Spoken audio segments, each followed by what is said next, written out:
Just doing a boil test. This is filtered water out of a filter that costs $150. It's not reverse osmosis. It's a particulate filter, and this is Sydney tap water, unfiltered. They're both Sydney tap water.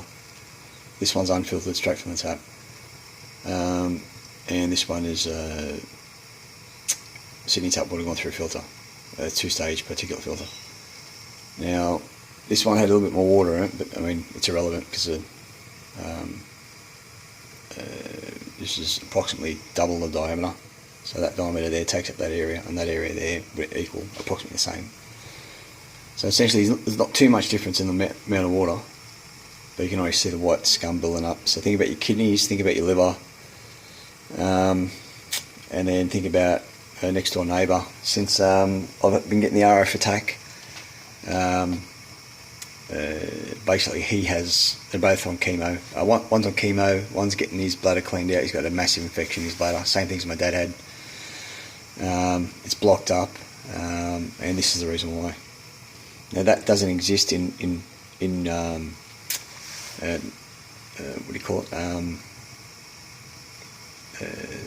in monogamy dam water, and it's got to go through filtering systems that take out tannins. Now, if you can take a tannin out of water and turn that same water into that, if you can take tannins out, that's been put back in. That's physically been put back in. That's not lime scale. Alright. Now this filter here will take out the lime scale, but there you can see it on the side. These pots are in excellent, these are both in excellent condition. The Teflon's in excellent condition.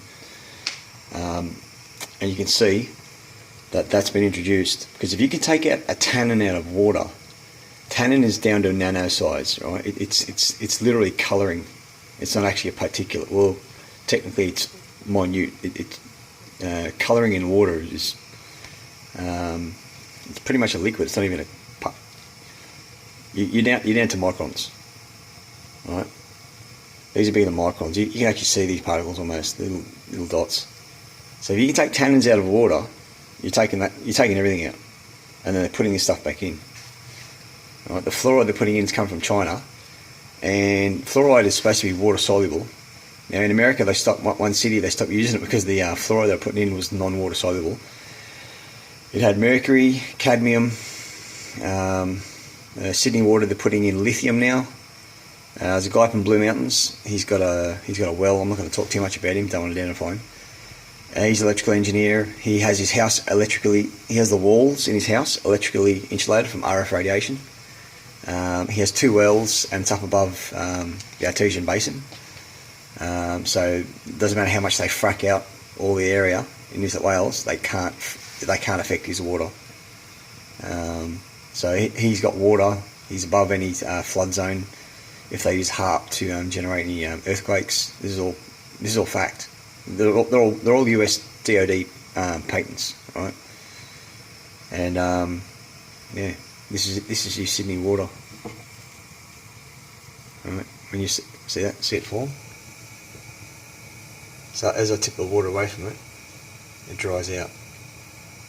At the back, it'll disappear. So this is why when you hit 50 and 60, alright, your bladder shuts down, your kidneys, your liver shut down, because they're going to war with mankind. They're literally going to war with mankind. Alright, they've reclassified you. You've allowed them to reclassify you. They don't have referendums anymore. They have plebiscites.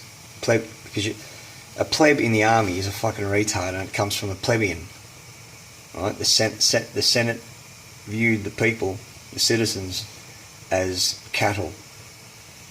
Right? They poisoned them. All the pipes in Rome made out of lead. They had lead pipes, pressure pipes, under the pavement.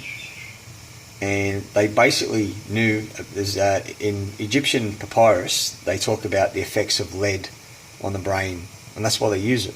They don't use it because it's cheap, because copper is as readily available as lead. Right? They could make a copper pipe and then coat it in lead to give it some strength, and only copper touches the water, but that would activate your brain. You know, it's a noble metal. Copper is a noble metal. Right? It rebalances water. And watch this white stuff form.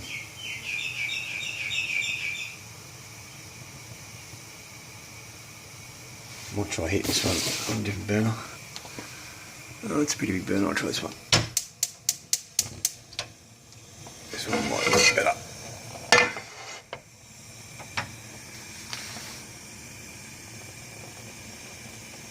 Be like watching paint dry, but you got to do it.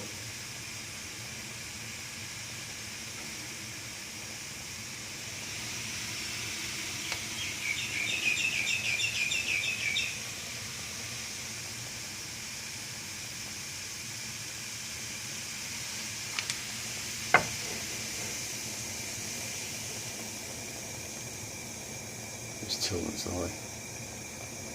Let it form as the water boils off.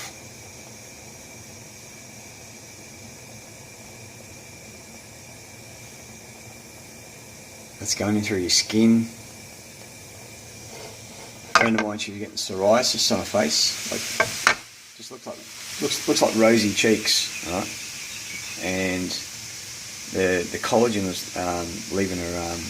Like you could see, there wasn't as much collagen with the rosacea, or I think that's what you call it, was appearing on her cheeks. And she'd stand in the shower for 40 minutes, and I told her, I said, you're literally poisoning your skin because the fluoride, the hot fluoride, is penetrating deeper into your skin. And I used to do the same thing. I'd stand there facing the shower. I'd stand under the shower for half an hour on top of my head. Right? Since I've stopped doing it, what hair I've got on top of my head, you know, half my head from my hairline, where it used to be 4 fingers back, there's no hair. But the hair behind that feels more robust. Right? And this is what this shit does to you. Speak to a Freemason, he'll tell you make sure you fast. Right? I was speaking to one the other day. Yes, don't forget to fast. Just like your body, you need to sleep. Just like your gut, you need to give your gut a rest. Poison the gut, you poison the mind. If you eat garlic, this will probably end up being a 10-minute clip, so you're at the 7-minute mark if you still follow on. So if you eat garlic, look at that form right there. So if you eat garlic, the guy who built the, you got ECG, electrocardiograph, and you got I think it's called an EEG, and it's the one that tests the brain activity. And when they were designing the machine, this is a scientist from the 1980s. This guy's got a biomedical degree and also a degree in electrical engineering and physics. And he basically, they built the machine. They were testing brain activity. They test it through endurance, through training, through sleep, all kinds of scenarios. And what actually happened was one of the guys ate garlic, and they tested one of the guys from the lab. They were actually using the guys there from the lab, testing on themselves. And what happened was the guy registered no electrical brain activity. No electrical brain activity now. So no electrical brain activity means no chemical production for the body. And so your body still functions, but it doesn't release chemicals that allow you to react with your environment. It becomes sentient. And so when you're seeing that guy on the media recently where he's running, he bounces off the car, he bounces off the bike, knocks into the ground, he's covered in blood. His brain wasn't working. So that's still going. You can see it's getting white around the edge. Alright, go outside. And the reason why that happened was because he drank so much. After 6 beers, they worked out after 6 beers, your brain has no activity. You have no brain activity after 6 beers. Get out of bolt. Yeah. That's probably too much light. So that's yellow, it's orange. So after 6 beers, you have no brain activity. That's an electrical signal, right? Your body still functions. And so what happened was they realised that when you eat garlic, it actually stops you from having any brain activity. When you eat garlic, it stops you from having any brain activity. Now, they couldn't figure out why. It took them a week to work it out. And I said, what have you been eating? And he said, You know, one of the guys says, "Oh, it smells like garlic." And they worked out that garlic shuts your brain down. It shuts your brain's ability to make the chemicals for your body. All right. Now, the Italian soldiers would get garlic and dip the rounds, pierce the round into a clove of garlic. And what happened was, if they winged you, if they hit you in the arm or the body, because under pressure it's hard to make a long distance shot. And the Italians were known for being pretty bad shots under pressure, like, you know, when your life's on the line. Yeah. It's one of those things where you can't really comment until you've been there. So, but that's what the story is anyway. But the factual story is that they used to dip around in garlic, and if they winged you in the arm, you would die, because you got garlic into the bloodstream or into the lymphatic system. It's toxic and it would kill you. All right. So we know garlic is a neurotoxin. We also know it's, for lack of a better word, it's a bloodborne toxin. You know, you can ingest it. It's like snake venom. You know, Asians ingest snake venom, but if you get it in your bloodstream or in your lymphatic system, it'll kill you. And so, yeah, there's a massive movement in Italy now where people are stopping themselves from eating garlic. I've cut it right out. Made pesto the other day and realised I put garlic in it. Yeah, so these are all the toxins. Now, the Queen won't allow garlic into Buckingham Palace. The Queen will not allow garlic into Buckingham Palace. So you can see the rings there that are forming. Now, there's this pan. I washed them twice. Alright.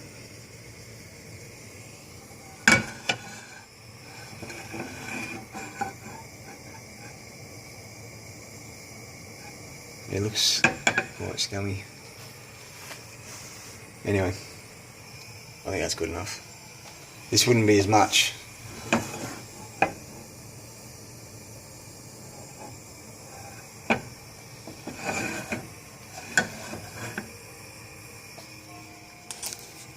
And yeah, this is what they're putting in Sydney Water. Now this, he also mentioned that the because he has water that he sells from one of his wells, and Sydney Water turned up and said they want to put fluoride in it and lithium. And he turned around and said, the only reason why I'm selling my water is because it doesn't have fluoride and lithium in it. Now, when I was held in remand for not signing their paperwork, I was due in court on the Monday, but they decided to arrest me on the weekend because I didn't sign their paperwork. And I said, that's not me. They put me in a truck and sent me down to, from Gosford. I spent the night in Saturday night in Gosford. Sunday went before a registrar, which can make no judicial decisions. And he sent me down to bald-headed guy in Wyoming,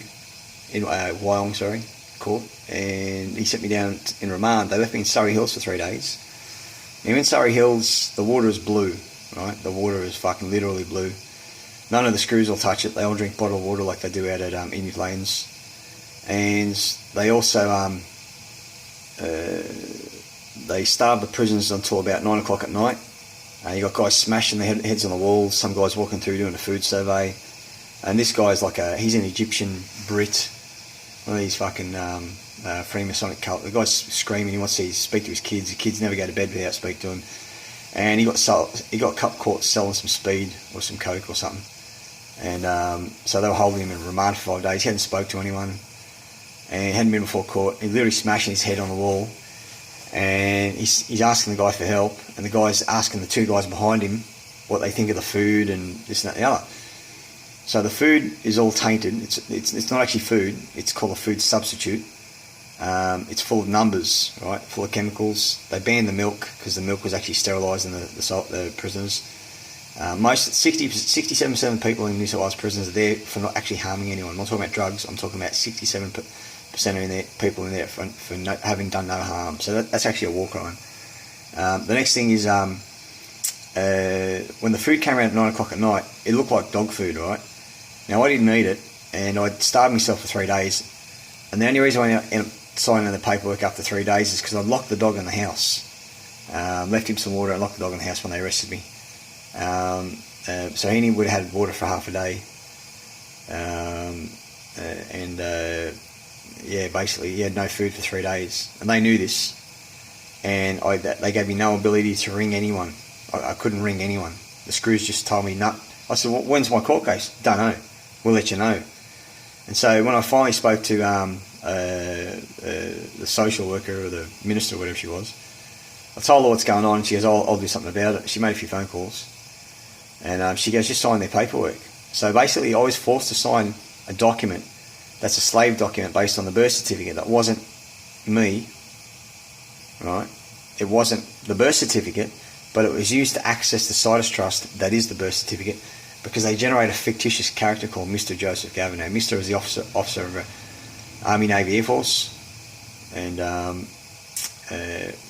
lieutenant, flight lieutenant, Army, Navy, Air Force. Mr, Miss, Miss and Miss. Mr, Mrs, Miss and MISS. Right? MS and MISS.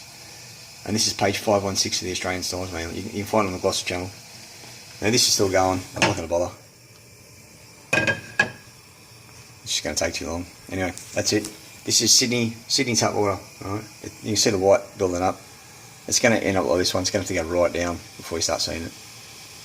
Alright, I'll stop it here and I'll do a quick recording at the end, otherwise it'll be on here for 20 minutes and no one's probably going to stay on this long. But this is what the your masters are doing to the plebeians. They're poisoning you. And if you look at the Labor, or if you look at Telstra, if you look at the Labor ads from the recent election, you'll see an old white guy and then someone about 50 years of age, and then the next one is an Asian, a young Asian. They've literally killed all the old people off. I've seen 50-year-olds dying of cancer in Penrith Hospital when I was in there. Ex-footballers. I don't want to say his name. Then they got their people 5, 6 years older than me, and all their kids. There's just an Asian. So they're showing you the demographic what they're doing. All right. And this is how they're doing it. All right. And they're putting soy in your food. And they're doing to Australians what the Ming dynasty did for thousands of years. They fed them soy. And that's why the Chinese were short and a bit retarded looking. You know, they had bloated heads. I mean, Japanese say this, because Japanese have had a slightly better diet. Now that the Chinese government stopped suppressing their people, they're growing to the size of the average Australian, 5'8", 5'10", the average height, because they were under a dynastic system, a dynasty, right? You can't make this stuff up. Anyway, that's your drinking water. And a lot of people go, well, I don't drink it. But you get coated in that every day, because your average man or woman that gets in the fucking shower, average man or woman that gets in the shower, right, they get a coating of this on their head, their scalp, their groin, their balls, their feet. This is what you're getting coated with every day. And this is one pan, alright? You've got at least that much on your body every time you get out of the shower, a 10-minute shower, because you're absorbing it in. Alright, this thing's slowly getting there. Alright, that's it. 18 minutes.